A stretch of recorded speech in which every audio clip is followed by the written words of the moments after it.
hippies are my friends. Come along with me, see how the story ends.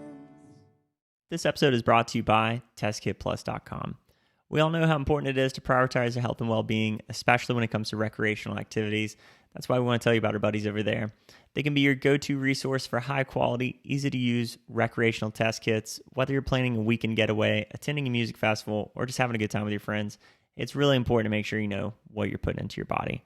So head on over to testkitplus.com/professional hippies. That way you can be sure you're safe and you have the peace of mind of what you're putting in your body. They have test kits designed to detect a wide range of substances, providing accurate and reliable results in the comfort of your own home. Knowledge is power, so don't leave anything to chance. Again, that's testkitplus.com/professional hippies. Couple of finance bros talking about stonks. Hey everybody, welcome back to another episode of Professional Hippies. Today we are your professionals. I'm Colton, this is Dylan. And an interesting topic. Oh, you already started. Yeah. It's a hot roll. Welcome to the show, Dylan. Welcome to the You're show. Co-hosting it. Shit, I am. When did this Yep. start? Yep. Commercials already. Oh, did that click? We're on week 4, I think, of you needing to do that. Do I need to There send it you a is. reminder? No. There it is, folks. No. Who needs reminders when you have crumpled up to-do list in One your of the most backpack? best faces I enjoy seeing is when Colton catches himself fucking up. Here's the deal. If my father taught me anything, 2 things this man taught me that actually stuck with me. If you sign your name to something, it should be the best of your ability. Doesn't mean it's going to be perfect. Just do the very best you can do. You'll be happy with the outcome. So when are you going to step it up around here? Just make me sign something, I guess. The second thing is when you fuck up, just own it. Just own it. The second one I've had a lot more trouble with. But, I think we all do. at the end of the day, it's like, oh. I saw a comedian say, you might have seen this clip too. He said, only the truth hurts. And that's why comedy's so funny.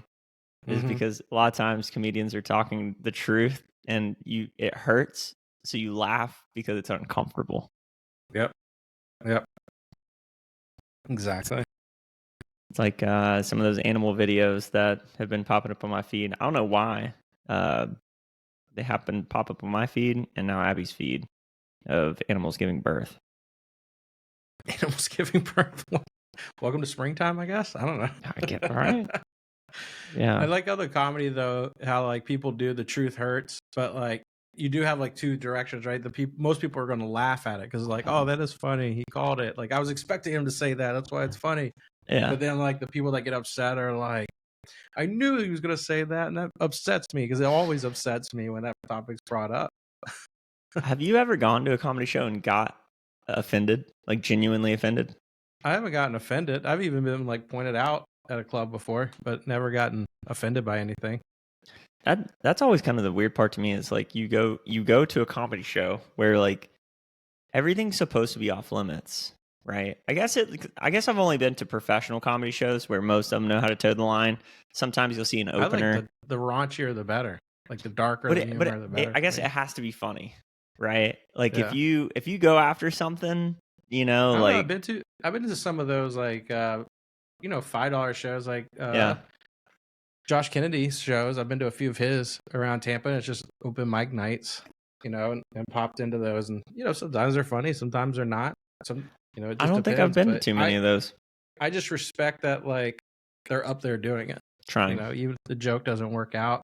Yeah. And they kind of like as long as I think if the crowd is realizing that they're working through something, and then the other person, the comedian, is also like, yeah, that doesn't work, I got to work on it, just kind of jokes about it, just moves on to the next thing. It's more comfortable than trying to force something and everyone's like, hey man, it's not funny, let's move on to the next thing. I was getting some like official bill paid or something the other day. It was a smooth process. It was like, whatever, I just got to take care of this. And I was making the customer service agent laugh really hard. And I think I genuinely have this issue of I'm only funny when I'm dead serious. When I'm like serious as a heart attack, that's when I make people laugh the hardest. And then if I try and like craft something witty, like I see it happen all the time. I'll try and tell a story and like there's the punchline. And it's Well, like a car I going like past the taking speed limit advantage sign. of that sometimes because everyone thinks I'm always serious too. And so, but sometimes I'll lean into that and I'll just like look serious. I mean, we do it all the time at festivals. Like, we would just look serious and we'll be like, hey, I've been meaning to bring this up to you. Like, did you see that purple zebra over there? I just don't know. Did we both see? I just want to make sure. What was the question from the other podcast with Darren? How'd you get here? Yeah, how did you? That was with BX. How'd you get here? That was BX, yeah. No, man, like, just want to know logistically how'd you get here? Like, how did you bike? Did you walk? Yeah, what Just go up to somebody in a club. Like, how did you should text you about this, but I genuinely know. Did you sign up for the step to get your Burning Man tickets? Yeah, already signed up. Cool. I did 1,500 last time. I did 500 something this time. I feel like it'd be a lot easier to get a ticket this time. Dude, tickets were going as low as $200 last time. Well, the fact that we got an email not long ago kind of promoting Burning Man, I thought that was interesting. I was like, ooh, that's a little interesting coming from Burning Man to be like, hey, all you first timers, if you want to join. What happens if their attendance goes way down? Because it's a nonprofit. You know, all the money gets funneled back into the organization.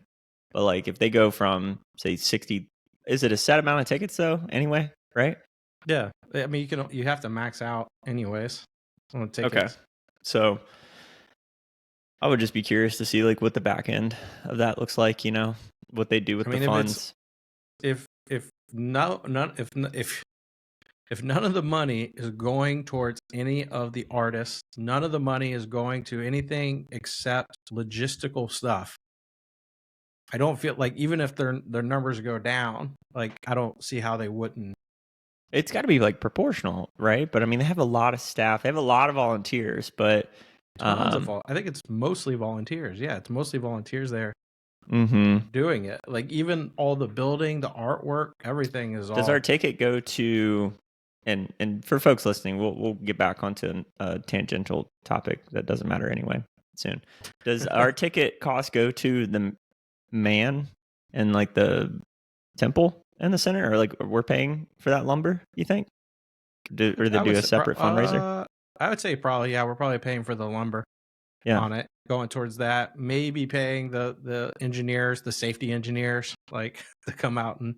Dude, I don't know who they pay for the engineers, but every building that I see that's like big building, I feel so safe in. I'm like, that. Well, the fact they had not a couple years before when I was there, I forgot the temple had that big chandelier thing hanging in the middle, and it wasn't attached to the structure, but it was like hanging. That was structurally amazing to see. Dude, I mean, they don't fuck around. The brackets and stuff and like the size of the supporting beams, they're like, yeah, the last thing they're like, once we light it on fire, we know at least one or two people are going to run into it. That seems to happen every single year. I don't know what the fuck is up with that. Like, you went through your whole life. You had so many times you just could have offed yourself, and you decide this is what I'm going to do. So many times probably around a campfire, like, hey, let's do a trial run. Go touch. Let's go. Let's see what that's like first before we go running into the main one. Yeah. You know, maybe give it a feel. Put your finger in it first. See how much it's going to suck. There's a guy recently. Did you see the guy that lit himself on fire outside of the Capitol or a debate, the Trump something? Yeah. And then the emergency responders put him out. And then he goes into critical care or whatever. It's like, that don't save that guy. I mean, his life is literally going to be living hell after that. Let him have his protest. I mean, what's the difference? You know, I don't know. I mean, that might be a crude thing to say, but it's like the man's going to be covered in 3rd and 4th degree burns. That's going to be a shitty situation afterwards. That's a terrible situation to be in. Like, you're putting the guy on life support, bringing him back. It's like, I saw a motivational speaker one time. This dude crashed an airplane in Africa, like a biplane, survived for like 6 or 7 days in the bush and had all kinds of like burns or whatever. Showed the photos of that. Okay. Not to be outdone by he was riding a motorcycle. A semi pulled out in front of him. He laid it down, caught on fire again, and burned the rest of his body. So like one of those like nasty, like head to toe covered in burns. Yeah. And the wife that he had at the time ended up divorcing him. And he goes through this like whole, life awakening kind of thing. And he ended up remarrying like a smoke show. But that's one thing. Like life just came after you and you're like, you know what? Like I'm voluntarily going to make my life the best. Yeah. So a dude sitting down in protest and lighting himself on fire with gas. Imagine waking up from that coma and they're like, so the people that you wanted supported are not going to be supporting your medical bills. So you're going to have to go ahead and start funding that. Would you like to swipe your credit card now? Or medical care is not free. You're in debt forever. But sign here. You go ahead and sign that. Like you wanted to die and they bring you back and now you have bills. Since we can't pull any skin from you, we're going to have to put salmon skin on you. So you're going to be salmon skin roll. Just salmon boy. You're going to be salmon man. So hope it was worth it. You made a statement. We're making a statement now. You owe us forever. At least 7 years. We'll write it off. Don't worry. You weren't that guy. All right. The Buddhist guy back in the day, he was that guy. You're not that guy. Dude, that was a hard photo. Wasn't that on the cover of Time or something like that? That was a statement. I don't know what kind of statement, but do you ever feel too, just kind of piggybacking on that monks are kind of taking the easy way out? What do you mean?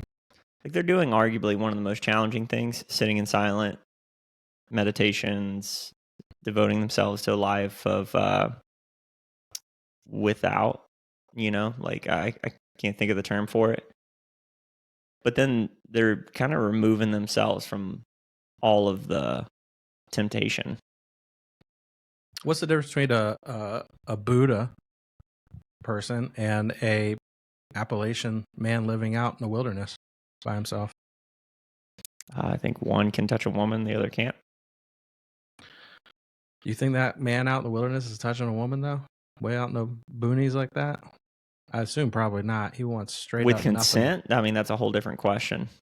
For sure, but let's just assume that person out in the Appalachian Mountains just they don't want to be near people. They're just living out there. They're doing their thing.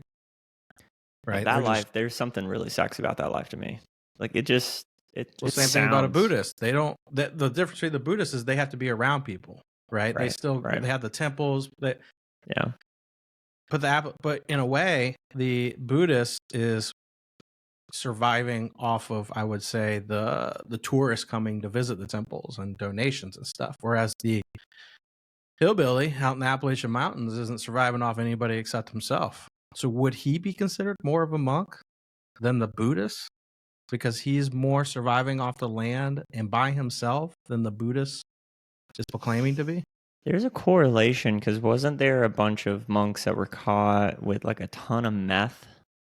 Yeah. Oh, yeah. That was a big one. Yeah. Maybe being sent from the hillbilly man. Yeah, that's what I'm wondering. Who's selling? Who's manufacturing? Because a monk's going to do it, everything they do is like high quality, right? I mean, if to not get caught for that long doing meth, and you're considered one of the most peaceful people with the slowest heart rates, I mean, you must have some good shit out there. Gotta be. That's some good jungle meth, I'm assuming. Temple meth. Dude, good temple meth. How's that correlate? Doing they didn't some have that in white Texas, lightning and meditating? Oh, sounds pretty rough. Everyone thinks it's Bigfoot. It's just hillbilly man out in the Appalachian Mountains with his white lightning.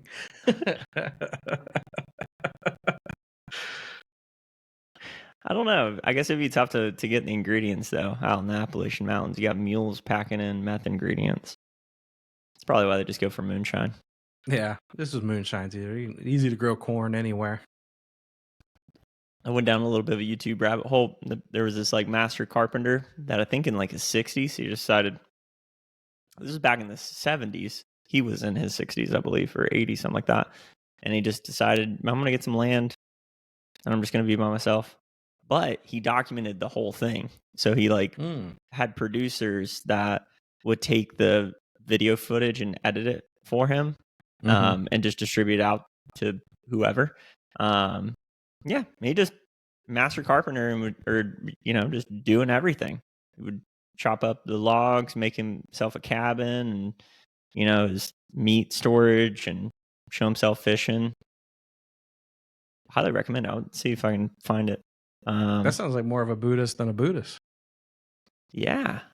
Someone that literally is surviving off the land by himself, nothing else, working, carving, doing their thing. I'm sure the Buddhists do it too, but then they're out performing and doing stuff in order to get donations. Like that feels like I have no clue how they work, by the way, over there. I'm just the monks or the hillbillies. I know how hillbillies work. I have no clue how monks work. So as someone that has grown up around them, I have no clue. Yeah.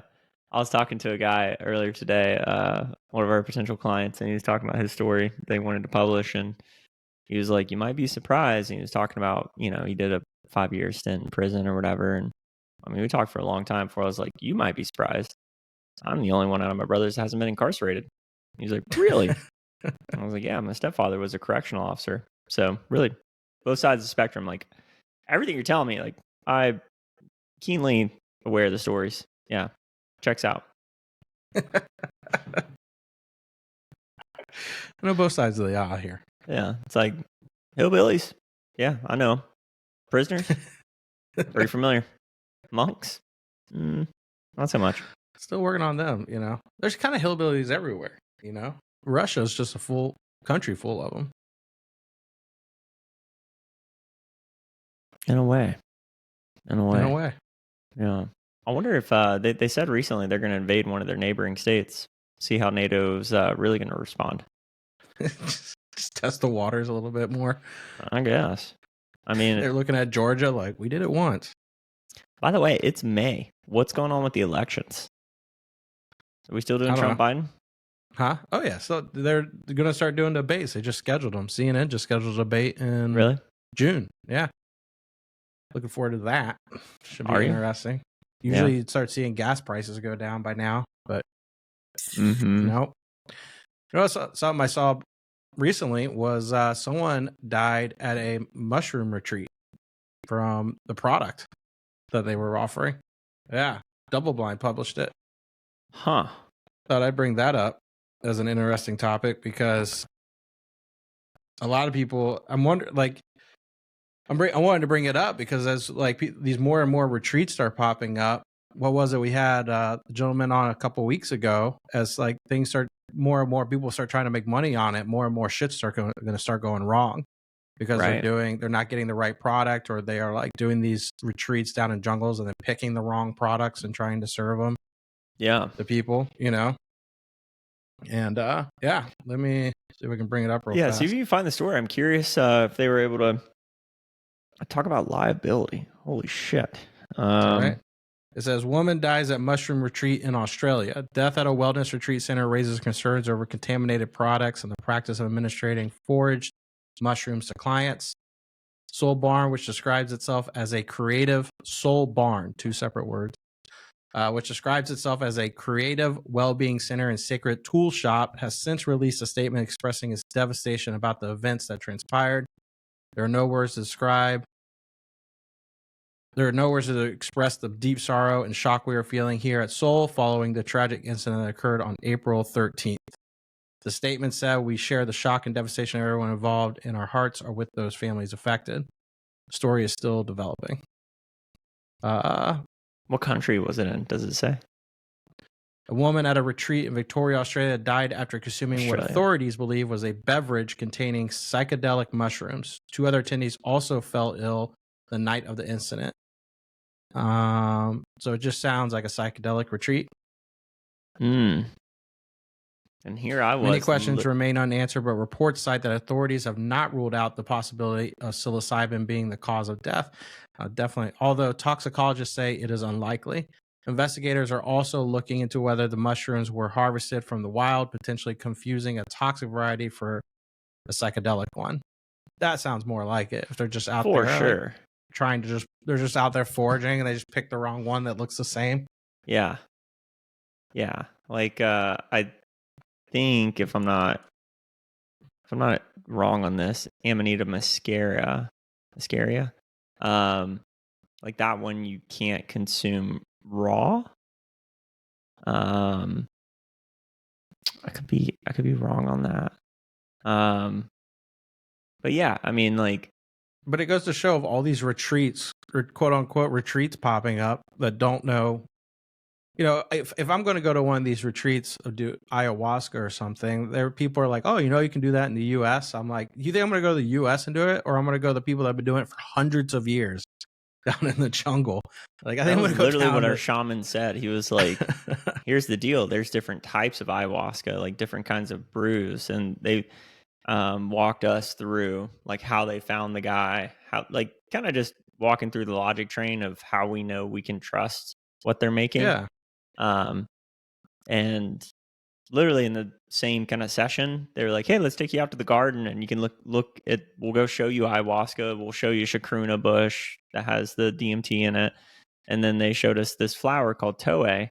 And they were like, this sometimes people will put in their brew, thinking like, yeah, let's take it to the next level.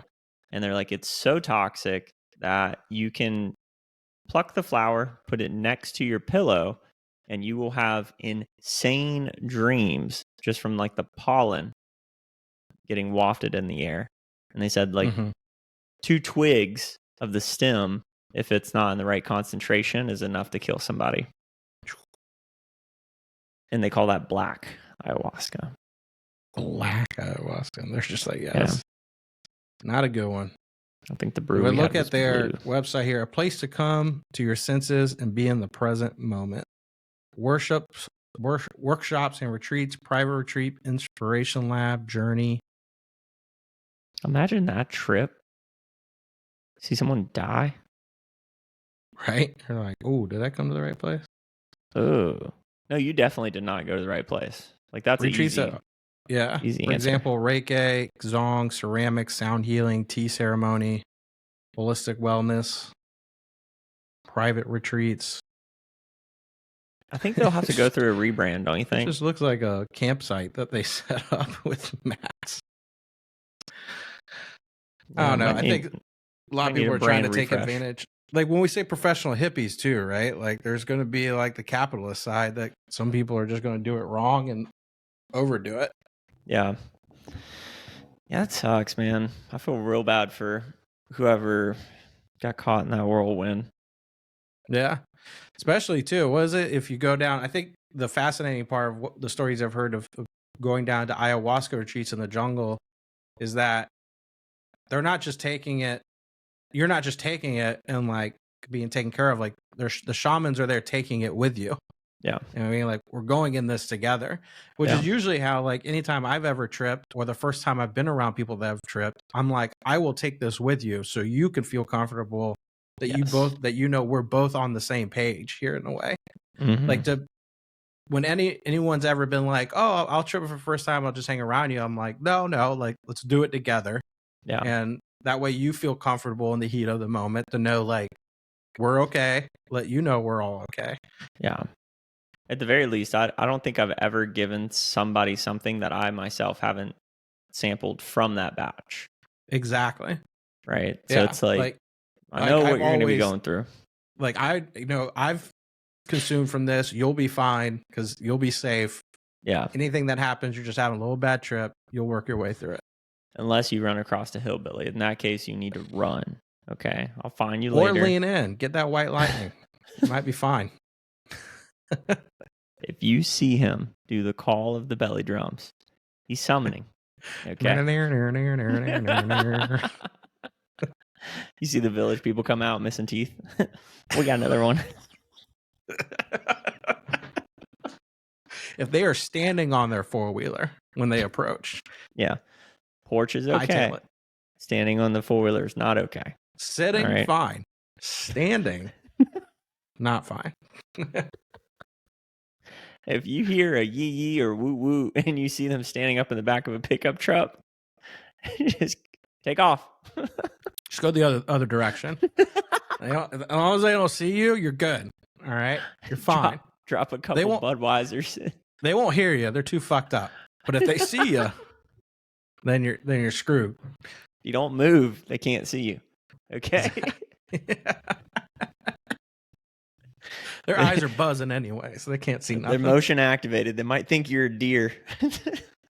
Yeah. If you start hearing aiming, just get down. They'll be fine.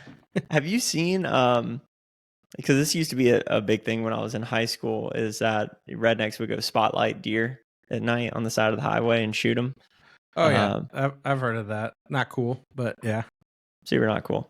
Have you ever seen the robot deer? That it's Florida Fish and Wildlife will put out. No, So they're just awesome. animatronic deer, so it'll like flick its ear, and kind of like turn a little bit. If you stare at it long enough, I mean, it's pretty. I saw one on the side of the highway one time, and I pulled over and just looked at it. I thought it was just a deer. I thought it was just a big old nice looking buck, and I had plenty of time. It was one of those. I don't know where I was going, what I was doing, but I was like, oh, let me just pull over and watch Check out this deer. whatever I was doing. And then I'm staring at it for a while, and it keeps kind of just doing the same thing. I started looking around, and I rolled my window down. I'm looking for a truck, and I think I see a truck, and they're here. Hey, get out of here. You get out of here. I don't remember exactly what he said. It was basically, he's like, you're fucking it up. Just go.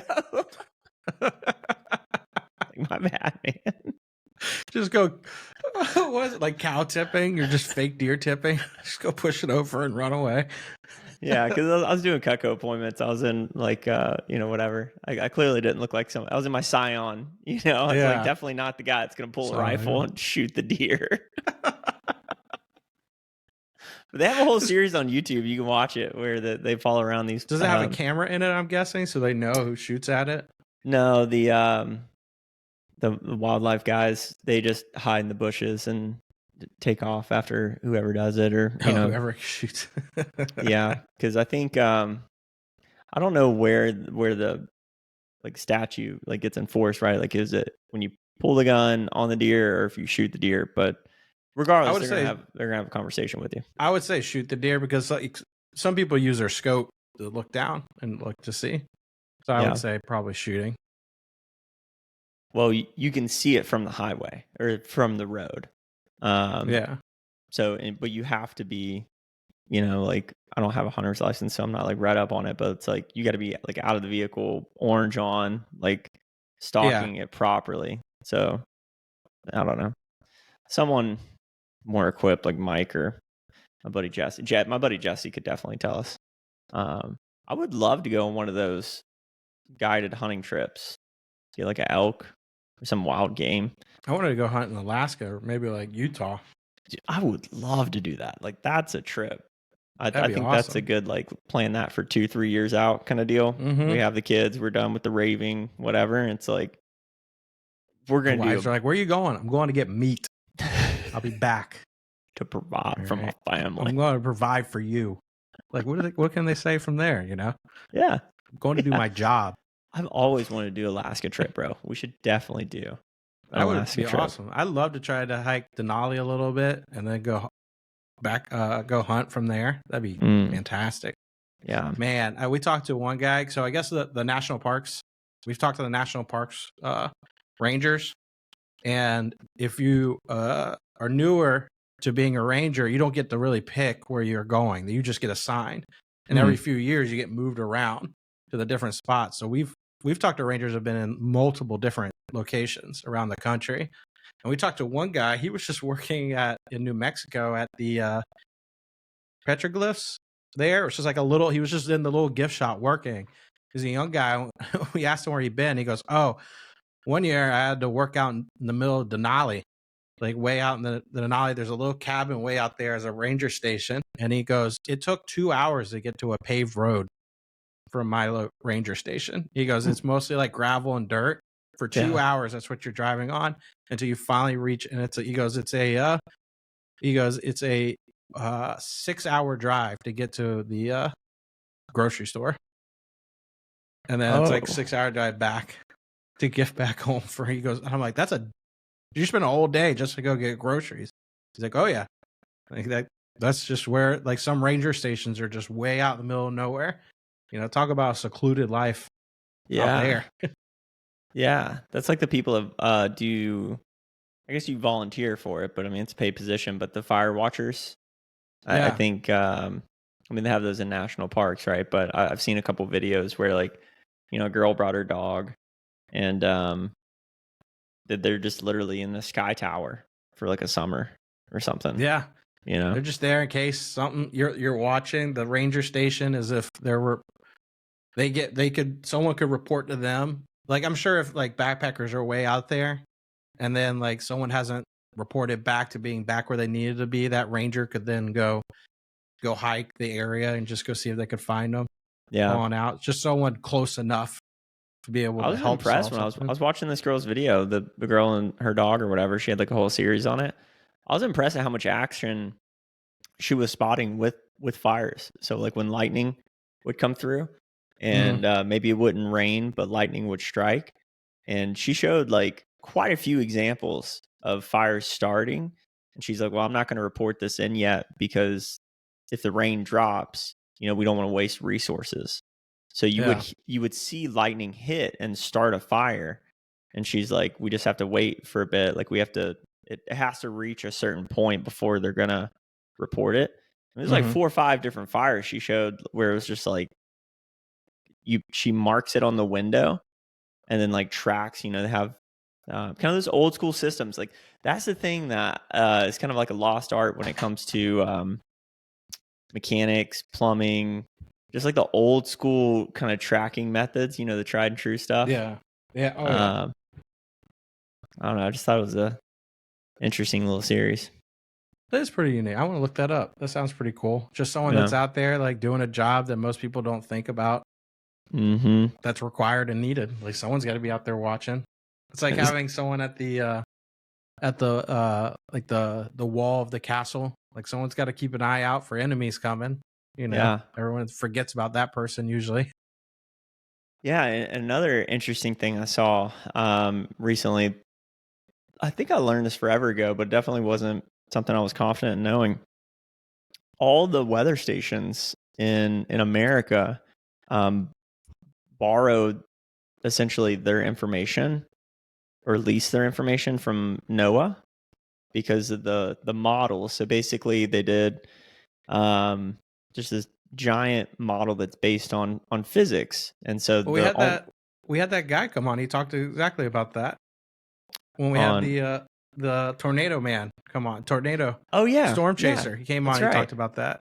Yeah, but he was busy the past couple of weeks. They all kind of lay on their own UI and reported differently, like their own interpretations, right?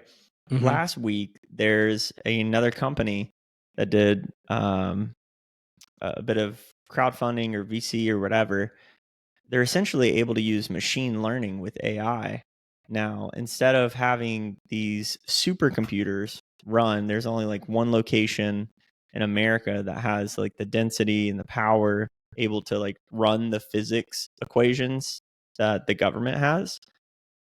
This new company with AI is able to run, I think it's like 10,000 times more efficiently, and so cost efficient and more accurate.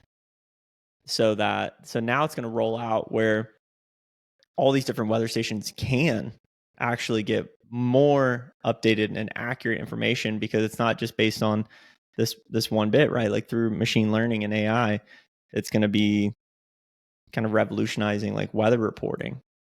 I thought that was kind of interesting. because like that hasn't gone through an update in God knows how long. See, finally, some positive for AI, where it can be used and it's not screwing over systems or screwing over jobs. Like, oh, this is like enhancing a job. This isn't taking away a job. Cool. Well, the conference I was at, it was a marketing conference, and they were talking a lot about AI. And this one guy that I spoke to over the weekend has a company and they analyze big data, and he was schooling me on. So we have Gemini, which is, I guess, Google, Microsoft, which is OpenAI. And in the last couple of months, the biggest competitor for market share between the both of them is open source. So a bunch of wizards out there that are baking out, like right now you can access it instead of ChatGPT 4. Open source competitor is actually taking a lion's share of the market because there's so many people, so many wizards out there that are like, fuck putting this behind a paywall, fuck having people in control of what AI is going to do. Let's let the people decide. And I thought that was wild. I can't remember the name of it. I'm sure it's a Google away, ironically. But wow, way to tease I thought that was pretty cool. Like, look, something better than open source, but I can't remember the name, so good luck. No, I mean it is. It's open source AI, right? But I was like, because I'd only heard, honestly, I heard that Google's AI, like Bart or Gemini, whatever the Bart product, it's just not that great. Like I pay for ChatGPT's thing. So it's really cool to see that there's a bunch of nerds out there that are like, we want this just to be for free, but if it's open source, I don't know who pays for the servers to run it. Well, is it one of those where it's open source? They're like, oh, it's going to be for free, but you got to watch this 30-second ad every time you want to try to search for something. Right. It's like YouTube's free, but you got to get through these ads. Yeah. I imagine but Google's going to suppress no ads, you can pay for this subscription. Yeah, maybe. Oh, Llama. I think that's the name of it. We're just gonna... Yeah.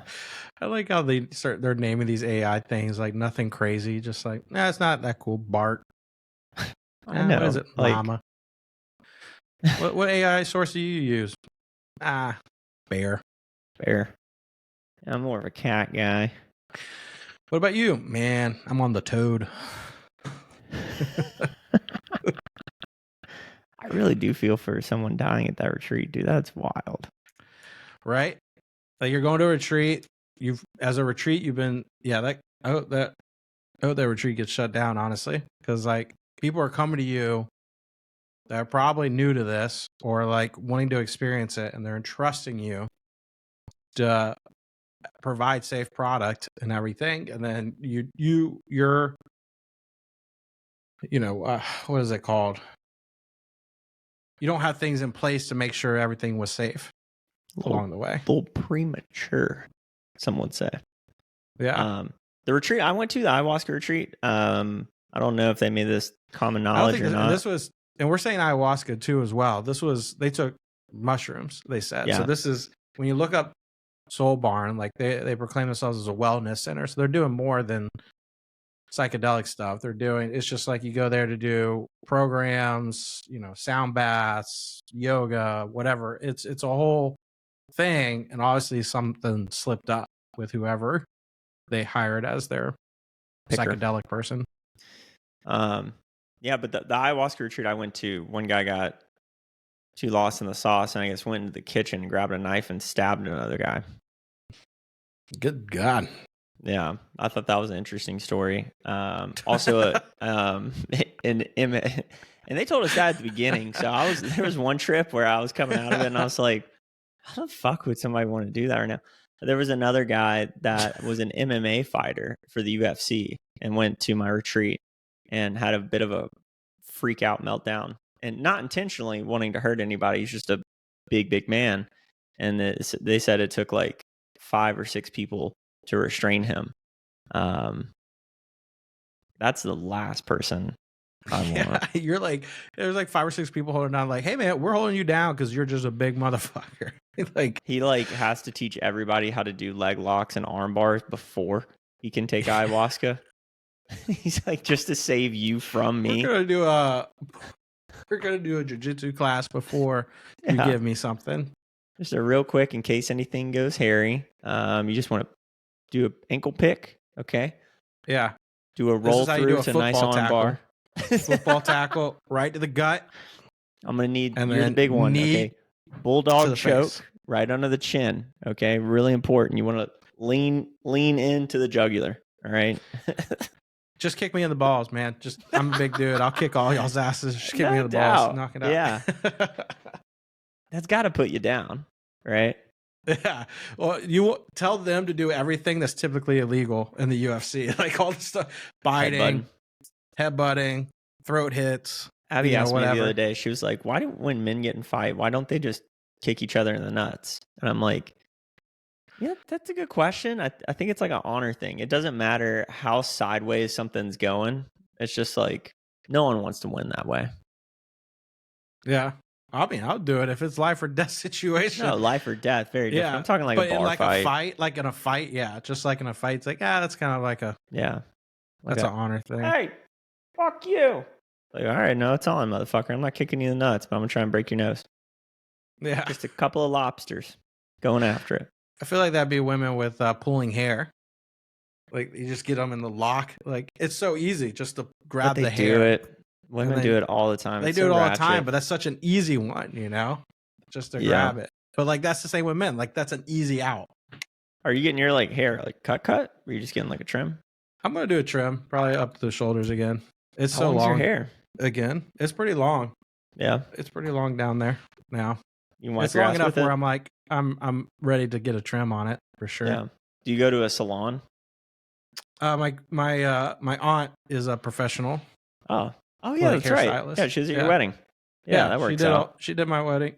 Yeah, so it worked out great. So I just go to Tallahassee, I visit her, visit my dad, and get a professional to do it. That's nice. Yeah. I have to drive. I drive like 35 minutes to the barbershop I go to. I'm pretty sure Shout I'm out the only Ivy white Whitten dude in Tallahassee, professional hairstylist. Leave them a review. If you don't leave us a review, leave them a review. Yeah. My mom, I was talking to her on the way to the barbershop the other day, and she was like, if Abby just learned how to do it, you could save so much money. I'm like, Mom, first off, that's okay. No. Second off, I'm not going to say like I'm willing to do whatever it takes to get out of the house. It's not that. I'm around a bunch of men. We have a sacred space. We can talk shit about anything. And I go to a place that's almost exclusively Mexican. I highly doubt Abby's ever going to get to the place where she can do a skin fade as well as they can.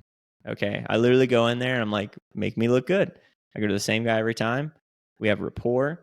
I'm willing to pay the $40 every 5 weeks for just the whole experience. She was like, well, do like a hot towel thing. I'm like, no, it's not that kind of barbershop. It's like a bunch of guys that speak a language. Like they're all speaking Spanish. And as soon as I walk in, they switch to English. It's the funniest thing. Yeah. That's cool. I'm like, literally, I think I'm one of the only white people I've ever seen in there. And I popped around to different barbershops in Austin until I found a place, and this guy, I just like the way he cuts my hair. And I'm like, like I found a good spot. It's so inconvenient to get to, but when you find something good, you just go to it. That's true. You do find a good barber. I know people that have traveled to like barbers when they've moved to a different city. They'll go and travel to them. What's the Raiders guy? The Raiders head coach, whatever his name is, forgot it. But he's got that weird bowl cut. He travels across the country. He has a private The Raiders flight. owner. The Raiders owner. Yeah, sorry. Yeah. He flies across the country to get that haircut. That's amazing because that's the worst haircut I've ever seen. Worst haircut ever. Dude, that is a terrible haircut. He loves it. He takes a private flight across the East Coast to get that haircut from a specific barber. It's like what? That's a $60,000 haircut. It's probably, right? It's probably he probably pays the guy like $40, but the flight and everything to get over there. Yeah, he's at least paying $1,000. It's a write off. I got to go do some East Coast business. Yeah, that's true. Right? I got to go do some NFL conversation or something. Well, I don't even know what he does. I think he literally just inherited all of his father's money and runs the Raiders and maybe something else. Yeah. Jerry Jones was for sure oil money, right? Gotta be Texas Yeah. for sure. Yeah. When we were talking about the moving to the woods thing, that was actually a thing popped in my head. It's like, just get a couple $1,000,000 and fuck off, you know? Like, knowing you're never actually, like, that's the thing about money. Like, once you have enough money, like, we're all trying to scrape together an existence so we can just, like, relax our nervous system. So if you ever want to reintegrate to society, you're like, I can do things like, a couple $1,000,000. What's I forgot what TV show it was, but he was telling someone, he was like, the whole goal in life is just to get that FU money. He goes, anytime someone comes with you problem, fuck off. Anytime someone comes with you something, fuck off. I don't care. Like, that's not my problem. Hey, I got a problem with you. Don't care. That's cool, man. Go take that somewhere else. Yeah. When I move back to Tampa, do you think we should just open up a really boring business? I've been thinking about that more and more recently. Like, call it Gray LLC. You know, like, what do you do? Clean boats. Clean, like, those staple businesses are the ones where you just like a plumbing business. People are always. I don't know if I want to open up a storage facility. Yeah, electrical storage facility. Boat cleaning business. You just clean boats at marinas. That's a big one. If we get tired enough of our sales jobs, like that's the thing that I'm like, legitimately, you're probably one of the only people I'd ever honestly consider going into business with. Like, we scrape together some coin and it's like, let's just open a nice, boring business, landscaping services or something. What do you do? Clean garbage cans. Just something boring where people are going to need it. And it's landscaping not like, business is a good one. I've always thought about that. Like, I know how to mow lawns. I know how to grow things. I know how to like maintain gardens. I'm like, landscaping business would just be a good one. So, you just get some good guys and you pay them well. Pay them well. That's the thing, dude. It's like, if you have good guys, like, if you don't pay them shit, they want to work. Like, those type of blue collar guys, if they're making healthy money, if you're paying them and they're making $60,000-$70,000 a year, $80,000 a year, and you're making 10% or whatever. It's like, I can't offer you benefits, but I'll give you 60, 70 grand to mow lawns and take care of lawns. Like, get me in there. Yeah, I'll give you referral credits for finding new clients for me. Like, for sure. Yeah. Let's get it going. That way they're going around every time they do a lawn. They might go to neighbors like, hey, just let you know we're in the neighborhood. There's so many of them. Like you in this neighborhood here at like 8 a.m. they just start filing in. They start parking all over the place, doing there's so many of them around this neighborhood. You could tell the different levels. It's interesting. Like, you see the ones that are just like, they're doing it under the table type of thing. But then you see the other ones where they've got like huge trailers and they're doing the massive yards, and like they spend all day doing this one specific yard because they have to do the landscaping, mulch, everything like that. Like, I just went a walk earlier and that they had 2 or 3 trailers out there and they were doing the landscaping for this one over off of one of the mansions nearby. Yeah. You're like, man, that looks so nice. But you're paying that landscaping company to be out there all day working on it. We installed, I was telling Abby earlier today, because we installed I installed sod. We paid for it. New grass all around the house. So it was like 8 pallets. I think our cost was $2,800 for about 3,000 square feet of grass. Did you put the sod out, or did you have someone do it? I put it out. I went and hired some homies at Home Depot to help me. And dude, there was probably 30 people to rush the truck. Okay. One dude tried to get in the truck. He was 1 foot in the truck, and I was like, hey, you get the fuck out of the truck. You're definitely not hired. And he looked like a puppy that I just spanked with a newspaper. He was like, okay, man, you're a little too aggressive. I'm like, dude, you can't be doing that. And I heard some French over here. And these 2 guys from actually from Africa spoke all kinds of different languages. And I just connected with them. So I hired them. And I was like, 300, $150 each. We're probably going to work our ass off for like 6 hours. I want to be done by 3. And they were like, we'll work our ass off. And I was like, I want to feed you really good lunch. He was like, can I get in the truck? I'm like, yeah. Hey, I have permission. Yeah. I was like, come on. And we did, and I worked with them because I want, one, make sure it's done right, but two, like I felt like the energy was dipping at one point, and so I just started working harder, and they kept up with me. One guy at one point, I was working hard, and I saw him loading sod, and I peek around the fence, and he was laying in the wheelbarrow for a moment, like taking a break. He's like, he came back. I was like, Eric, how you doing, man? He's like, hard work, man. Hard work. You're like, all right, man, take your 10 minutes. When we finished the lawn, he laid down and rolled around on it. He was like, it's so nice now, man. I was like, yeah, dude. You got great workers. Those are great choice. Yeah, I tipped him, and I was trying to figure out, I paid him $340, so $170 each for like 5-6 hours of work. I feel like that's fair. Yeah. But if I would have paid a landscaping, back to the point, if I would have paid a landscaping company, so much probably money would have been $7-8 grand. Just to lay sod. Yeah. I remember my dad brought home because he got free pallets of sod from his work at the time, and he had my brother and I out there doing it.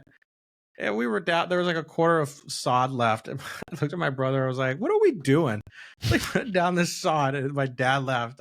My brother's younger. He's just doing what I said. I told my brother, I was like, "We're gonna throw the rest of this out in the woods." We never told my dad. My dad came home and he's like, "That's all of it." We're like, "That's all of it." We're on 5 acres, so I just hauled the rest of it out in the woods and chucked it. Told him that years later. I was like, yeah, you showed up with pallets of sod. I don't care about this lawn. I just mow it. Yeah. You care about this lawn. You come out here and drop that sod. Yeah. Yeah, exactly. Right. Oh, man. And I feel bad for Kai because he can't walk on it for like 6 weeks.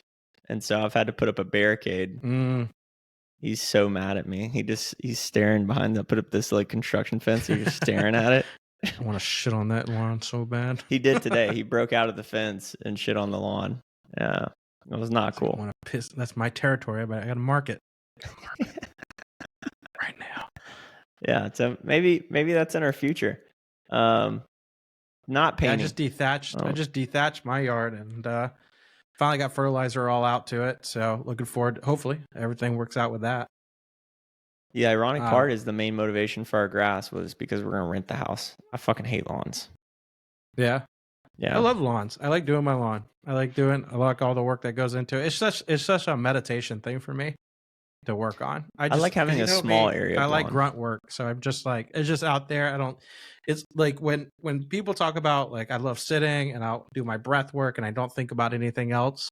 That's my work. I love doing that because I put out the rest of the world. There's nothing else except moving this to there, doing this to that, pushing this forward. Like I don't think about anything. That's my meditation to me. People are like, hard work like that's meditation to you? I'm like, I don't think about anything else. Nothing except podcasts I'm listening to. Do you wear headphones? Yeah, I'll put in headphones. And it just helps too, blocking out the noise from the lawnmower or loud noise or anything too. But I think what really messed me up around lawns is I watched some video or whatever, and they were talking about, where a lawn comes from, right? Because it's like when you had a plantation and you had a bunch of slave workers, like one, humans are attracted to plains because we know snakes typically aren't going to be there, right? Tall grasses just innately equals danger.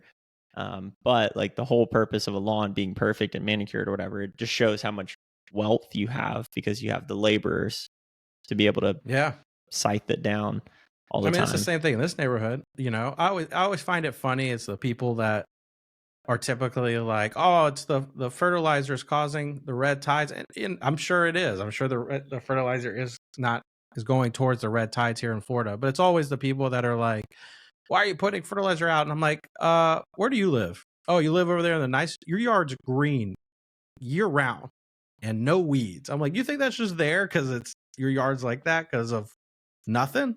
Yeah. Do you know what's being put on your lawns to have such a nice?